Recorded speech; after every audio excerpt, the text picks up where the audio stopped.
Hey everybody, here we are continuing the story post-divorce, and we finally sold the house. Finally. It took a very long time though. The market was not really good at the time. We were a lot of people, so the house was bigger. It just took a very long time. It ended up being good that it did take a long time, even though at the time you don't notice. You just want to get out. You just want to run. You want to get away from the situation. But I had to find a job, and I found a very convenient job that let me work, make above minimum wage, and that let me take care of the kids when I had to take care of the kids. I felt like very sole responsible, and if something happened, like someone got hurt at the playground, this job was so awesome with me. I could run to school and pick them up, which it happened all the time. You know, the kids were little, so stuff happened all the time, and this job was really flexible, but I did work, and I could go into work, you know, whenever I kind of needed to. I could move days. It was awesome. And at the time, I really felt like that was a blessing from Jehovah. I was very, very thankful. And we also had to find housing for ourselves, and, you know, to sell and buy and then find something that works for you takes time. And I didn't even know it. I wasn't even able to buy a house till I had worked for 6 months. And thankfully, at this point, I now had worked long enough that I was able to apply for a mortgage. So if we had sold the house right away, we would have been kind of in limbo, and there was not a lot of apartments free to rent, and they weren't really big enough for all of us. So in the end, it worked out. It was kind of a horror show though, going through it, because Troy was leaving every day, coming home drunk, and it was really scary. I mean, it's easy to say that, but to go through it, the kids sometimes would run after him when he would leave at night and would say, "Daddy, don't go. Daddy, stay home." And he would just keep walking, go fill his tumbler up with ice. The ice maker in the garage, that combo kind of gave us PTSD. And then I'll be worried if he was drinking, what he was doing if he came home. It was not a good time. But so finally, months had passed. We endured, and we were able to buy a little house nearby, and this house sold. All of that went kind of smooth. And of course, we have to move with little kids, and I have my mom. One brother said he would come help us for 1 hour. He had 1 hour to spare. And he was like a master packer. He was very good. And then I had my friend Jeannie that also helped me and came to the divorce with me, and she was fierce. But she wasn't really like a spring chicken either. So it was one brother who came for 1 hour, and then Jeannie. That was it. Nobody else helped us move. And that was just like packing up the trailer to move. And my mom was just in shock. She's thinking like, here we are, us two ladies with the little kids, and nobody's really helping us. And I'm sure it was also because I was like leaving my husband, but zero compassion. Yes, I was leaving him. I had to. He was the one who ruined it all, and I had to get out of it. No one helped you. And then at my work, I worked with someone who used to be Mormon, and I was telling him, I'm like, well, like nobody really came and helped us move. And he's like, are you kidding? The Mormons, they're right there. When my mom had to leave, like all the Mormons from church came and packed us up. And it kind of stuns you, you know, you're like, oh, really? Oh, weird. Like nobody really came to help us. And then when we had to move into the new place, only the sister came. So her and I were carrying washer and dryer and like all these like furniture and everything, and I just couldn't even believe it. I'm like, this is so weird. Like nobody's helping us. This is just very, very strange that you're going to leave like two ladies and kids hanging. But I I wasn't really afraid, and I didn't feel like I was on my own, even though we had moved to the new state, because you did feel like, well, I have my congregation, even though I'm getting divorced, like I have my congregation. But in reality, it was already kind of proving the congregation was not really there for you. Like, there was one elder who was absolutely kind and sweet and good to the kids. But I can also say the opposite from other elders. They were cruel and total jerks and not there for us. So yeah, 1 was nice, 2, 3, 4 were not, And then that one sister was really, really nice and kind. And then many others were really not really there. And there was a couple things that just really started bothering me. Because for one, Troy now lived a little ways away from us. And I asked if I could get the kids for meeting. And this is so weird, but he always said, even when we were married, I always wanted the kind of wife that would still go to meetings, even if I don't go anymore. And I thought, what are you saying? What does that even mean? I don't get it. So now that we were divorced, I was determined, I'm going to be faithful. I'm going to raise these kids as loyal to Jehovah and to have integrity. And I asked him if I could pick the kids up for meetings when he had them Sundays. And he said yes. So our Kingdom Hall was older and packed to the rim. And I said to one brother, oh man, this area is so busy. I'm sure they're going to build a new Kingdom Hall soon. And he kind of laughed and he's like, they're not going to build a new Kingdom Hall. And I'm like, well, there's several congregations that meet in one hall, plus every meeting is packed already. He's like, they're not going to build a new hall. And I thought that was weird because there was definitely a need. This one was old and packed. There was not even seating.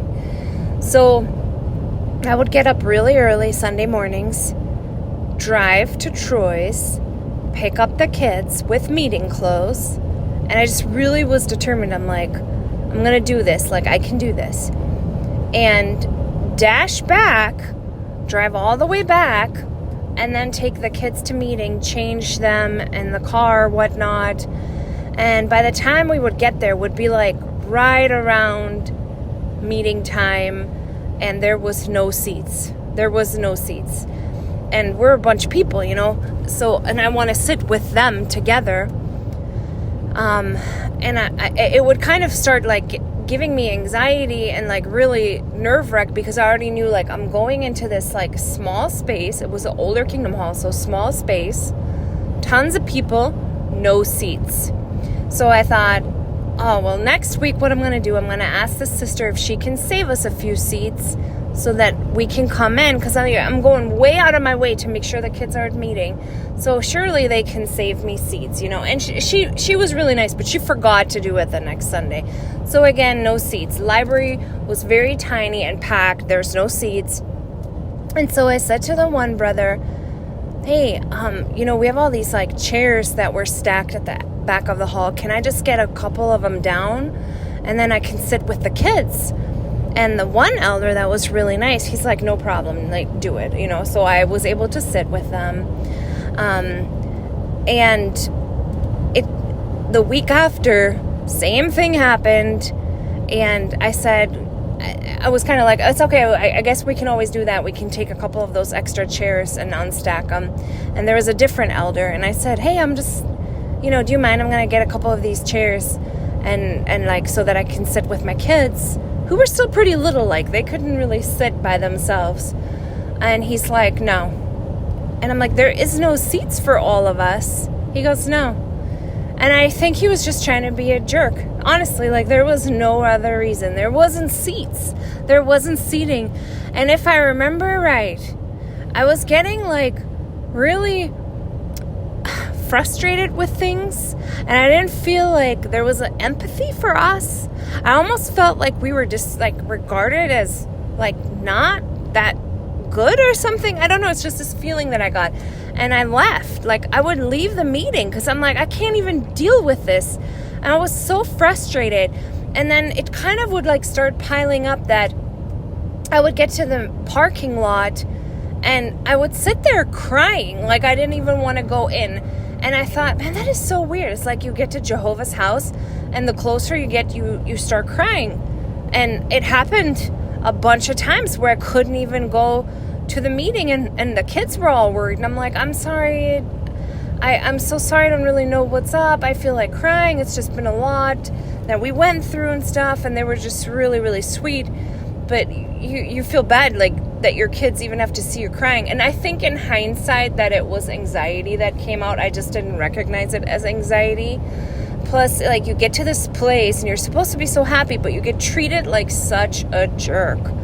So the weekday meetings, we had meeting during the week, and it was a school night, and my little one was in kindergarten. So he was itty bitty, so his usual bedtime would have been like 7:30, you know. But here we are, and you know, your meeting doesn't even start till 7:30. So it goes late. You're already way too late. Then you have to like drag the little kids across the parking lot in the dark, and then buckle them all in, and then drive home and try to get them to bed. It's just pure stress. And then they had cart training after the meeting, you know, for the carts.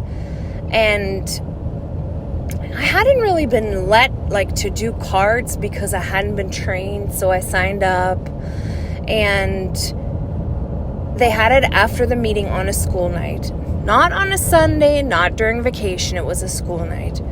And I went to the elder who was conducting it, and I said, look, I have little kids. I cannot stay after. We won't even get home till 11 or so, and they're little, and it's me, and then they're going to be really grumpy, and I can't do it. And he looks at me and he says, well, then I'm going to have to take you off carts. And I said, no, I can do it on Sunday. Can't I just do it a different day? And he goes, no, you'll be taken off carts. And you're just thinking like, well, this is not how Jesus would have been at all. And I get home and I'm just like, this is crazy. And my mom's like, good, your kids are your territory. And I gotta love my parents for this. Like, they were so funny. I know that a lot of parents would push their kids to pioneer and push their things, like their kids to do all that. And my parents were kind of like the opposite. They were like, no, you have your plate full. Jehovah doesn't require you to put in all these extra hours. And even with the kids, they're like, you're a mom. And I still would do like auxiliary pioneering and stuff. But my mom would literally say, and she was a very spiritual woman, but she just very felt like, be loyal to Jehovah, do what's good. But all this extra stuff, like, you're a mom, like God knows, you know. So kudos to her. Kudos. It was really good like that. And so my mom's like, good, you don't need to be on carts. You need to be with your kids. Your kids need you. And I'm like, okay. But in the back of your mind, you think, well, it is kind of weird, though, just how they treated you, you know. And I had also applied, like, for the cart witnessing in the congregation. But I had also applied to it to, you know how they go to events and stuff? And I put, like, I speak several languages. I grew up in Europe, you know, maybe I could really be helpful.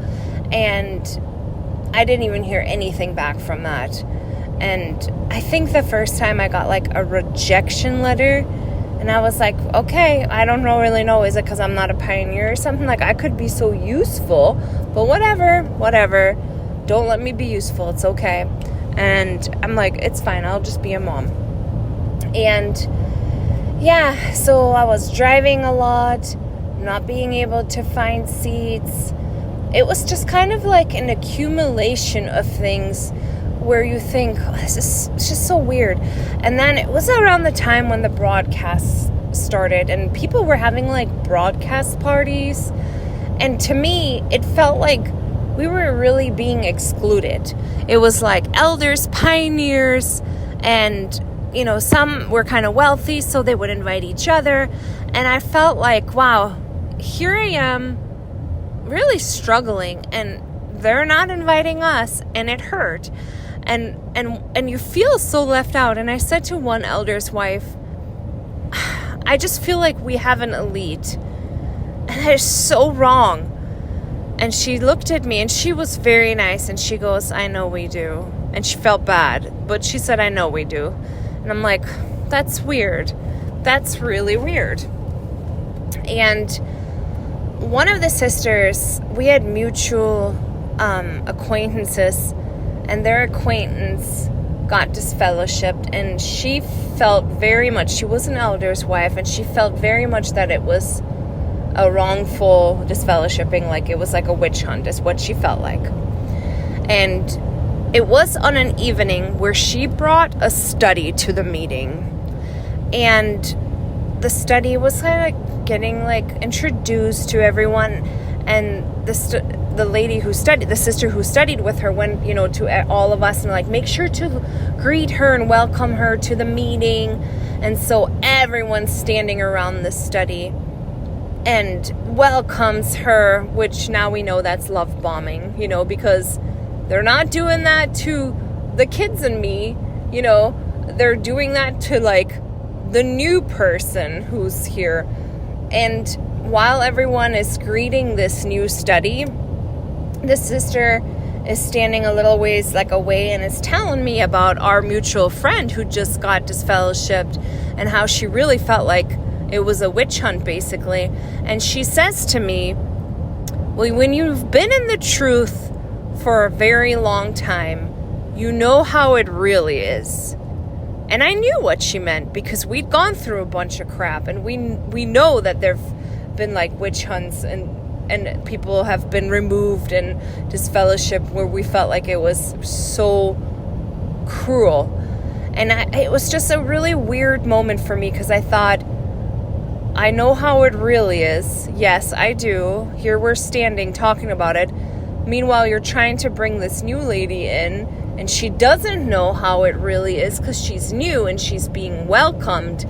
And it's just really like a weird moment where you just kind of think, that's weird.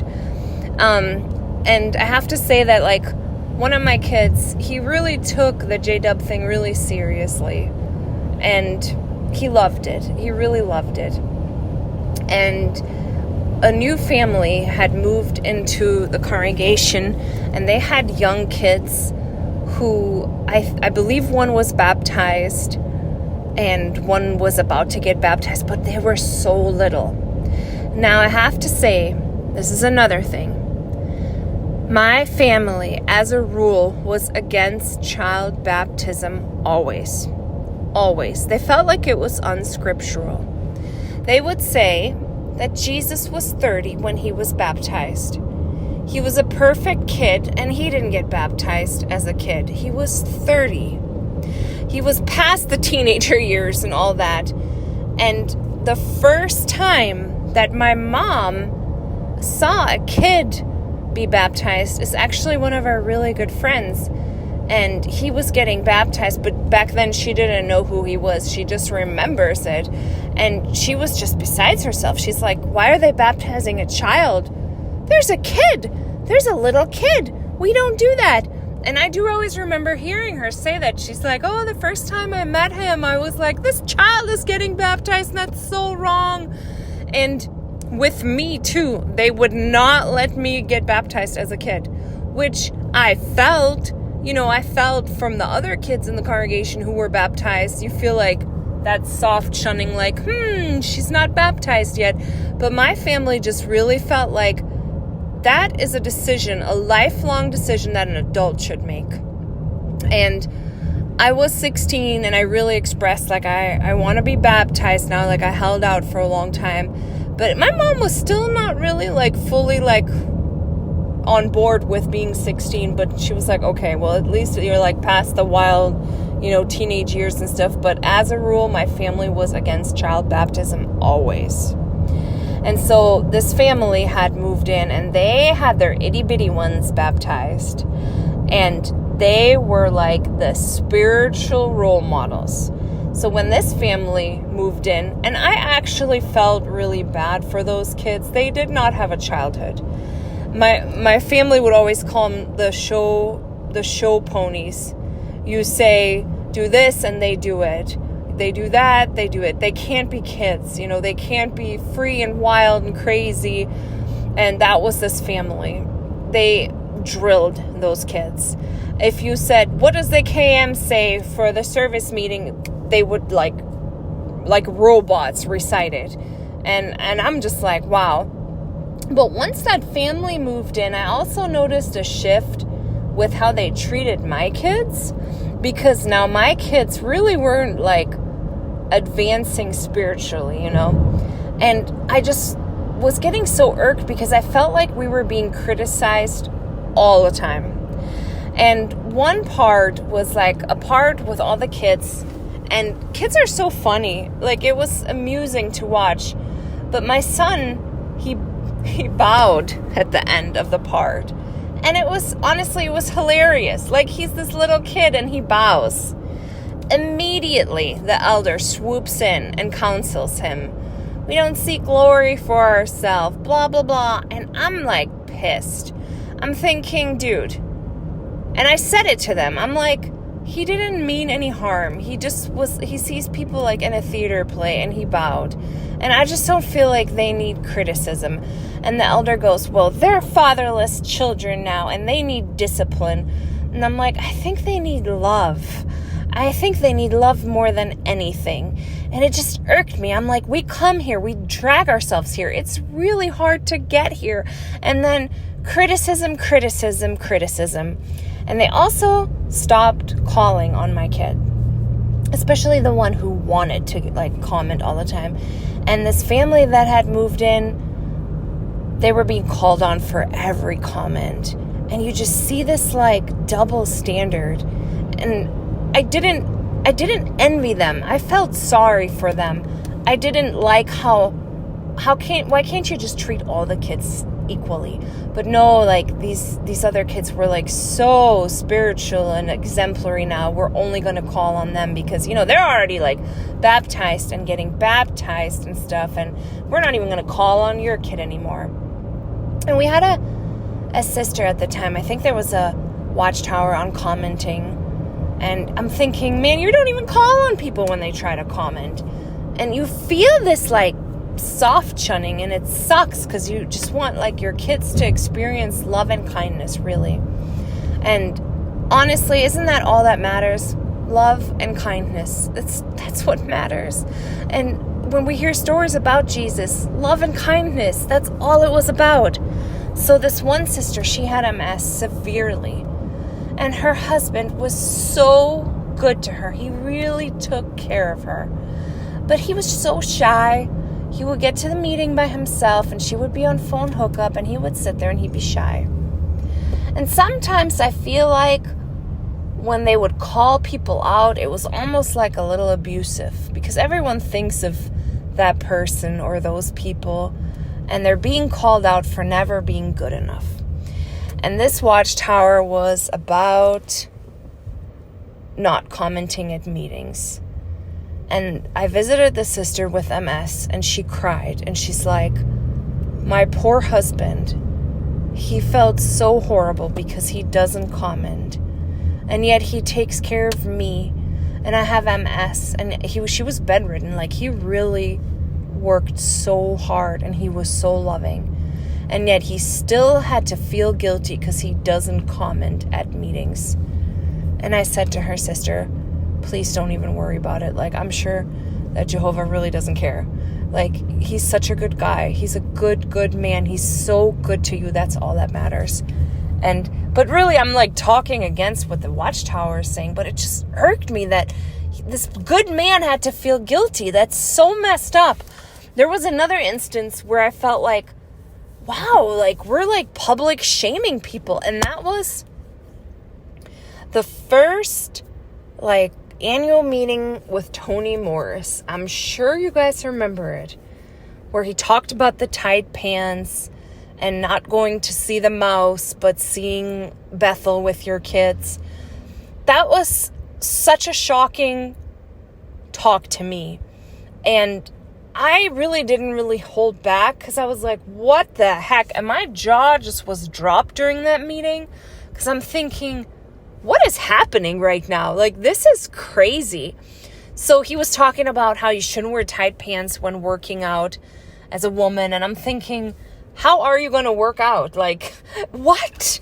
And then one of the things that he said is that when sisters date, they really should basically date a ministerial servant or elder, because he didn't say it in those words, and I don't remember the exact words, but basically you're no good if you're not an elder or a ministerial servant. And he's saying that to an audience where only really a handful of people are ministerial servant and elders. The majority of brothers weren't, and I'm thinking, oh my God, what public shaming for these guys. Like, it's so messed up. And I specifically thought of one brother who was so good to all the elderly ones. He was HVAC, so he would help people with their AC and heat. Day or night, he would go help the elderly and needy ones. Like, he was a good man. But he wasn't a servant, and he wasn't an elder, but he was such a good Christian, honestly. He was a good human. And here he's sitting at this annual meeting talk by Tony Morris, and he gets to hear how basically he's no good. And that really made me so mad. I'm like, how dare they? How dare they public shame people? It's so rude. So these are the few things that already started irking me. I was irked. I'm like, it's just not how it's supposed to be. You know, one of the things that we're supposed to recognize the truth with is that we all have love amongst ourselves. And I didn't see that. I saw love from individuals who were good people. But as a rule, most people were encouraged to put hours in service and had no time to even be loving, even if they wanted to be. So tomorrow we continue this story. We're kind of transitioning into how I woke up now. And so I'm going to start titling tomorrow's episode, How I Woke Up Part 1. So this is like the last of the Troy story now. And tomorrow, how I started waking up. See you tomorrow.